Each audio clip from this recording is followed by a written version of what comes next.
విజయవాడలో మాయమైన యువకుడు గాదె సాయి కృష్ణ కేసు వ్యవహారం ఇప్పుడు ఏపీ పోలీస్ వ్యవస్థ మెడకు చుట్టుకుంటోంది. హైకోర్టు ఈ రోజు చాలా తీవ్రంగా స్పందించింది. జూన్ 29 లోపున సాయి కృష్ణను కోర్టు ముందు హాజరుపరచకపోతే కృష్ణలంక సీఐగా పనిచేసిన నాగరాజు పైన కేసు నమోదు చేయాల్సి ఉంటుందని కూడా హెచ్చరించింది హైకోర్టు. ఈ కేసులో చాలా సంచలనమైన విషయాలు వెలుగులోకి వస్తూ ఉన్నాయి. మే 9న మార్కాపురం వెళ్లిన కృష్ణలంక పోలీసులు అక్కడే గాదె సాయి కృష్ణను అదుపులోనికి తీసుకొని కృష్ణలంక పోలీస్ స్టేషన్ కు తీసుకొని వచ్చారు. ఈ మొత్తం ఆపరేషన్ నడిపించింది కృష్ణలంక సిఐ నాగరాజుగా చెబుతున్నారు. అలా స్టేషన్ కు తీసుకొని వచ్చి దాదాపు 4 రోజుల పాటు చిత్రహింసలకు గురి చేశారు గాదె సాయి కృష్ణను అని అతడి తరఫున న్యాయవాదులు చెప్తున్నారు. ఆయన తల్లి కూడా చెప్తూ ఉన్నారు. 2 రోజుల తర్వాత తల్లి పోలీస్ స్టేషన్ కు వెళ్ళగా ఇక నీ కొడుకును మర్చిపో, వాడి ఇంటికి రాడు, వాడిని చంపేస్తాను అని సిఐ స్వయంగా తనతో అన్నారని అతడి తల్లి చెప్తున్నారు. దాంతో ఆందోళన చెందిన సాయి కృష్ణ తల్లి న్యాయవాదులకు తెలపగా న్యాయవాదుల బృందం కృష్ణలంక పోలీస్ స్టేషన్ కు రాగా వారితో మాత్రం సిఐ నాగరాజు అసలు మేము సాయి కృష్ణను తీసుకురాలేదు, అతడు ఎక్కడున్నాడో మాకు తెలియదు అంటూ మాట్లాడారని అతడి తరఫున న్యాయవాదులు చెప్తూ ఉన్నారు. అయితే పోలీస్ స్టేషన్ నుండి బయటకు రాగానే అక్కడే ఉన్న ఇంకో కానిస్టేబుల్ అశోక్ మాత్రం సాయి కృష్ణ లోపలే ఉన్నారని తమతో చెప్పారు అని సాయి కృష్ణ తరఫు న్యాయవాది చెప్తూ ఉన్నారు. ఇక 4 రోజుల తర్వాత అసలు సాయి కృష్ణ ఏమి అయ్యాడు అన్నది కూడా ఇక సమాచారం లేకుండా పోయిందని చెప్తున్నారు. దాంతో హైకోర్టులో ఏబిఎస్ కార్పస్ పిటిషన్ దాఖలు చేశారు గతంలోనే. దాంతో ఈ నెల అంటే జూన్ 15వ తేదీన సాయి కృష్ణను కోర్టులో హాజరుపరచాల్సిందిగా కృష్ణలంక పోలీసులను ఇదివరకే హైకోర్టు ఆదేశించింది. కానీ ఈరోజు 15వ తేదీ సాయి కృష్ణను మాత్రం పోలీసులు హాజరుపరచలేకపోయారు.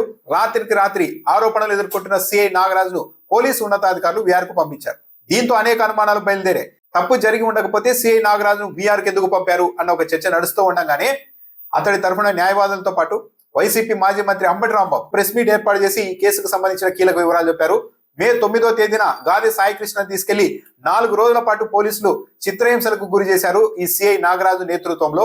ఆ విషయం తెలిసి తాను ఆ రోజే చాలా బాధపడ్డాను అని కూడా అంబటి రాంబాబు చెప్తున్నారు. అలా 4 రోజుల పాటు సిఐ చిత్రహింసలు పెట్టేసరికి యువకుడు గాదె సాయి కృష్ణ చనిపోయాడు. అతడు చనిపోగానే సాధారణంగా ఎక్కడన్నా లాకప్ డెత్తులు జరిగితే పోలీసులు ఏదో ఒక కారణం చెప్పి డెడ్ బాడీని అందజేసి ఏదో విధంగా మేనేజ్ చేసేందుకు ప్రయత్నిస్తారు. ఇక్కడ సిఐ నాగరాజు మాత్రం బరి తెగించేసి చనిపోయిన సాయి కృష్ణను ఇతర పోలీసుల సాయంతో బైక్ లో అంటే ఒకరు బైక్ నడుపుతుంటే మధ్యలో సాయి కృష్ణ శవాన్ని కూర్చోబెట్టుకొని వెనక ఒక పోలీసు ఉండి ఇలా రాత్రి తీసుకెళ్లి కృష్ణలంక శ్మశాన వాటికలో కాల్చి బూడిద చేశారు. ఆ బూడిదను కూడా లేకుండా చేసేశారు అని అంబటి రాంబాబు ఈ రోజు మీడియా సమావేశంలో చెప్పారు. చాలా దారుణం ఏంటంటే అతను చాలా చిత్రహింసలు పెట్టారు.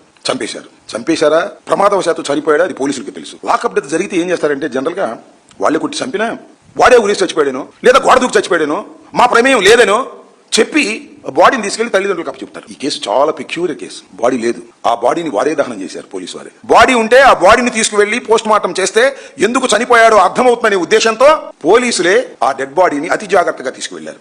ఎలా తీసుకెళ్లారో తెలుసా?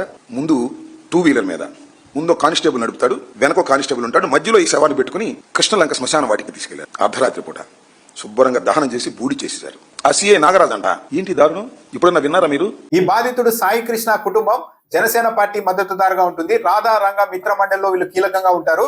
ఇతడి మేనమామ నాగేశ్వర్ జనసేన పార్టీలో ఉన్నాడు. తాను పవన్ కళ్యాణ్ విమర్శించానన్న కోపంతో పలుమార్లు నన్ను కూడా ఈ నాగేశ్వర్ విమర్శించారు అని అంబటి రాంబాబు చెప్తున్నారు. అలాంటి కుటుంబానికి సంబంధించిన సాయి కృష్ణను తీసుకెళ్లి పోలీసులు ఇలా చిత్రహింసలు పెట్టి చంపేసి శవాన్ని శ్మశానంలో కాల్చేసి బూడిద కూడా లేకుండా చేశారు అని అంబటి రాంబాబు వివరించారు. ఇంత జరిగిన తర్వాత ఇప్పుడు పోలీసు ఉన్నతాధికారులు రంగంలోనికి దిగి బెదిరించి దారికి తెచ్చుకునే ప్రయత్నం చేస్తున్నారు. ₹1 ఇస్తాము, ఇంకా ఈ వ్యవహారాన్ని వదిలిపెట్టండి అని రాజీకి రావాల్సిందిగా ఒత్తిడి చేస్తున్నారని కూడా అంబటి రాంబాబు చెప్తూ ఉన్నారు. దాంతో పాటు అతడి మీద కొన్ని కేసులు ఉంటే అతను ఒక కరుడుగట్టిన నేరస్తులాగా చిత్రీకరించేందుకు కూడా ప్రయత్నాలు జరుగుతున్నాయి అని కూడా అంబటి రాంబాబు చెప్పారు. సాయి కృష్ణ న్యాయవాది కూడా ఇదే చెప్తున్నారు. అతడి మీద 3 కేసులు ఉన్నాయి, చిన్న కేసులు.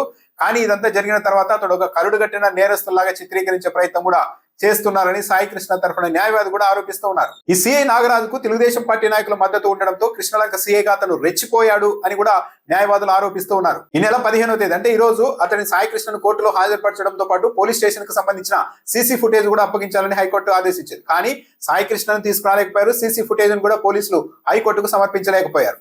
అతన్ని వీఆర్ కు పంపించారు. ఈ మొత్తం నేపథ్యం చూస్తూ ఉన్నప్పుడు న్యాయవాదులు చెప్తున్నట్లు, అతని కుటుంబ సభ్యులు ఆరోపిస్తున్నట్టు, అంబటి రాంబాబు చెప్పినట్టు సాయి కృష్ణను లాకప్ డెత్ లో చంపేసి ఆ తర్వాత శ్మశానానికి తీసుకెళ్లి బూడిద చేశారు అన్న అభిప్రాయానికి అయితే బలం చేకూరుతోంది. ఈ వ్యవహారంలో సాయి కృష్ణ తల్లికి మద్దతుగా నిలబడినందుకు గాను తనకు కొందరు రాజకీయ నాయకులు, పోలీసు ఉన్నతాధికారులు ఫోన్ చేసి బెదిరిస్తూ ఉన్నారని వారి తరఫున మహిళా న్యాయవాది కూడా చెప్తూ ఉన్నారు. ఈ కుటుంబం సంగతి చూసుకో, ఇలాంటి వాటిలో వేలు పెట్టద్దు అని తనను బెదిరిస్తున్నారని కూడా మహిళా న్యాయవాది చెప్తూ ఉన్నారు. అసలు తాను సాయి కృష్ణను అరెస్టు చేయలేదు అని సిఐ అక్కడికి వెళ్లిన న్యాయవాదులకు చెప్పిన నేపథ్యంలో బార్ కౌన్సిల్ సభ్యులు కూడా అక్కడికి వెళ్లి క్షేత్రస్థాయిలో విచారణ జరిపారు. దాంతో వాళ్ళు సాయి కృష్ణను అరెస్ట్ చేసి తీసుకొచ్చిన మాట నిజమే అని కూడా ధృవీకరించుకున్నారు. సో మొత్తం మీద హైకోర్టు ఈ నెల 29 అంటే జూన్ 29 లోపు సాయి కృష్ణను కోర్టు ముందు హాజరుపరచాల్సిందిగా ఆదేశించింది.